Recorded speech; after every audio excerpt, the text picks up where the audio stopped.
पायल एक खुले मिजाज की जिंदा दिल लड़की होती है जिसे उसके पापा ने फुल्ली सेल्फ इंडिपेंडेंट बनने के लिए सब कुछ सिखाया हुआ होता है।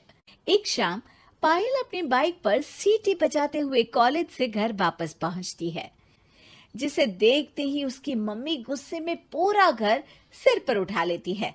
आ गई महारानी, बहुत बोलते थे मैं अपनी बेटी को सब कुछ सिखाकर दुनिया में मजबूती से खड़े रहना सिखाऊंगा, साथ में बेटी को लफंडर बनना भी सिखा दिया, ये नहीं बताया।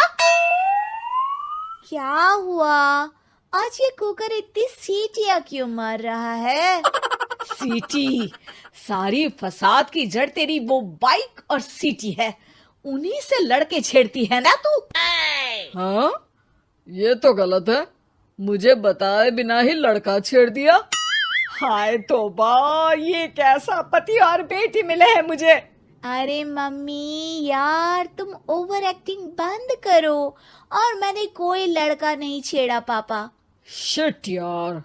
अच्छा मम्मी, आप पहले मुझे ये बताओ कि आपको ये सब बेकार बातें बताता कौन है?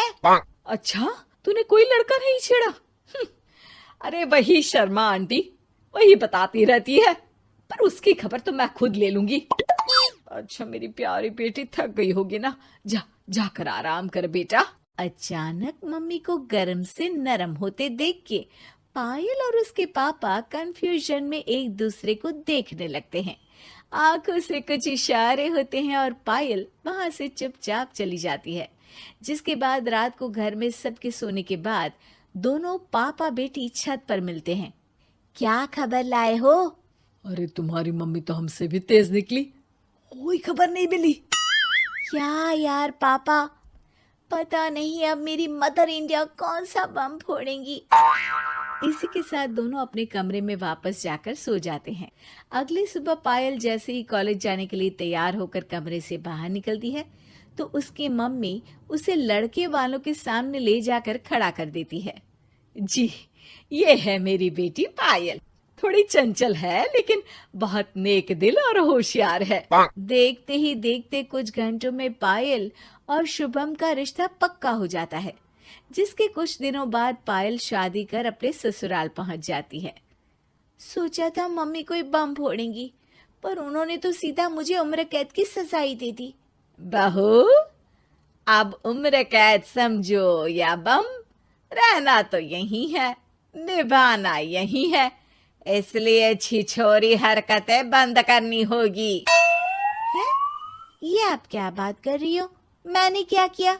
इतने मासूम ना बनो, मुझे तुम्हारे कारनामों के बारे में सब अच्छे से पता है।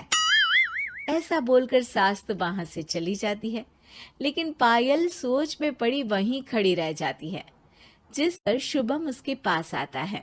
तुम मम्मी की बात का बुरा मत मानना, वो पड़ोस वाली आंटी ने उन्हें तुम्हारी बाइक चलाना, सीटियां बजाते हुए घूमना, बेधड़क सबसे बात करना वगैरह जैसी कुछ बातें बता दी है, जिसे सुनकर उन्हें गुस्सा आ गया है। पर फिक्र मत करना, धीरे धीरे साथ रहने से वो भी ठीक हो जाएंगी। Thanks for your concern, but I don't care.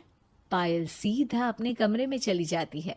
अगली सुबह कॉलेज जाने के लिए तैयार हो सीटी बजाते हुए कमरे से बाहर निकलती है, जिसे देख सास गुस्से से तिलमिला उठती है।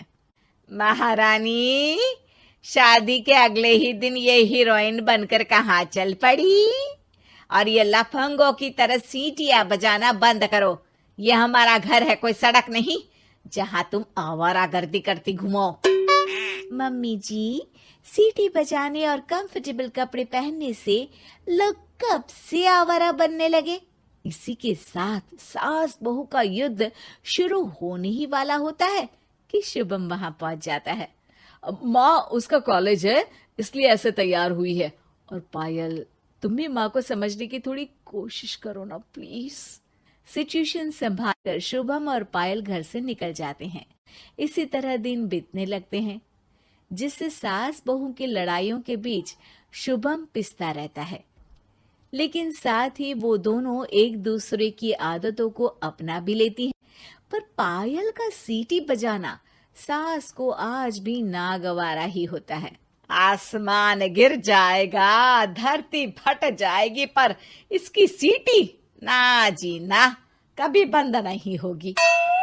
अरे मम्मी जी, जब आप मेरे कुछ बोले बिना सीटी से ही समझ जाती हो कि मैं क्या बोल रही हूँ, फिर इसे बदलने की क्या जरूरत? यही तो हमारी यूनिकनेस है।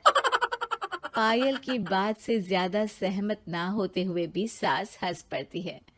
उसी शाम पूरा परिवार घूमने जाने का प्लान बनाकर घर से निकल जाता है और उनके जाते ही घर में चोर घुस आते हैं और तभी वो सब भी दोबारा घर के अंदर आते हैं बाहर से। क्या यार पायल, एक शाम भी फोन के बिना नहीं रह सकती थी क्या? घर में ही तो फोन है, कहाँ चला जाता? अब जल्दी अंदर जाकर अपना फोन लाओ, मम्मी और मैं यहीं बाहर वेट करते हैं। ज्यादा बोल रहे हो, देखो अब और धीरे काम करूंगी। ऐसा बोलकर पायल घर के अंदर जाती है और बहुत देर तक बाहर निकल कर नहीं आती। अरे ये तो सच में जानबूझकर लेट करने लगी। चल कर देखते हैं ना।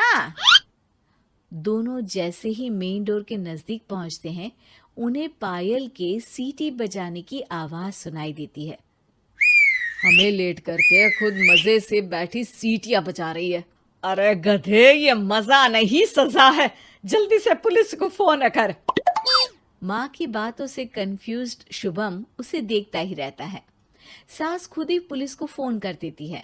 कुछ देर बाद वो दोनों पुलिस के साथ घर के अंदर जाते हैं तो पायल एक कुर्सी पर बंधी होती है और सास को देखते ही दोबारा सीटी बजाने लगती है। सीटियों की दुकान फिर से शुरू हो गई तू? और क्या इन सबको कह रही है कि चोरा है चोरा है? तुझे कैद किया है, थोड़ा तो तरस खाकर डर हमसे। और प्यार से क्या बोल रहा है इससे? अरे इसके सर पर बंदूक लगा, ठोक दे इसको। अरे चल झूठे, तेरे पास तो हथियार है ही नहीं। सास की बात सुन वहां मौजूद सारे इंसान हैरान रह जाते हैं और पुलिस तुरंत उन चोरों को अरेस्ट कर लेती है। आपको कैसे पता कि इनके पास हथियार नहीं है? अरे सीटी नहीं तो बताया।